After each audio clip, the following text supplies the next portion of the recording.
Hi friends. இன்னைக்கு நம்ம பார்க்க போடியது, எதில சர்க்கரையினுடைய அளவு அதிகமா இருக்குங்கிறத சொல்லி நம்ம பார்க்குறோம். இப்ப நீங்க பிக்சர்ல பார்க்கக்கூடிய வாழைப்பழத்தில சுகர் அதிகமா இருக்கா? இல்ல ஸ்னிக்கர்ஸ் அப்படின்னு சொல்லக்கூடிய சாக்லேட்ல இருக்கா? இல்ல சுகர்னால இருக்கா? அதுக்கப்புறம் நீங்க பார்க்கக்கூடிய கோதுமை பிரெட்ல இருக்கான்னு பார்க்குறீங்க. அப்ப எதில சுகர் அளவு அதிகம் இருக்குதுன்னு பார்க்குறோம். பொதுவா சுகர் பேஷண்ட் என்ன செய்றாங்க, பிரெட் மட்டும் சாப்பிடுறாங்க. ஏன்னா கோதுமையில என்ன இல்ல, சுகர் இல்ல அப்படின்னு நினைக்கிறாங்க. ஆனா கோதுமையில தான் என்ன செய்யணும், அதிகமான சுகர் இருக்கு. நாம சாப்பிடக்கூடிய அந்த கோதுமையானது நேரா அது எதிர்ச்சது அதில குளுக்கோஸா மாறி, அது நம்ம பிளட்ல வந்து மிக்ஸ் ஆகுது. அதனால பிளட்ல தான் என்ன செய்யுது, குளுக்கோஸோட அளவு அதிகமாகுது.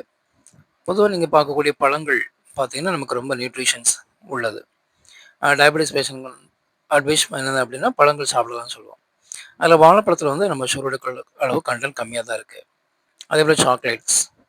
இன்னொன்னு நம்ம சுகர் அப்படின்னு சொன்னா, மேக்ஸிமம் எத நம்ம அவாய்ட் பண்ணணும் அப்படின்னா, ஜீனிய வந்து நம்ம அவாய்ட் பண்ணுவோம். ஏன்னா அதில சுகர் அதிகமா இருக்கு. அது வேண்டாம் அப்படின்னு சொல்லி அவாய்ட் பண்ணுவோம். ஆனா, அந்த சீனிய கம்பேர் பண்ணும்போது, கோதுமை பிரெட்ல தான் என்ன செய்யுது, சுகரோட லெவல் அதிகமா இருக்கு. பொதுவா பனானால பாருங்க 54% இருக்கு. அதேபோல ஸ்னீக்கர்ல வந்து 55% இருக்கு. அதேபோல நம்ம சாப்பிடக்கூடிய சுகர்ல பாருங்க 68% தான் இருக்கு. ஆனா கோதுமையில பாருங்க 71% இருக்கு.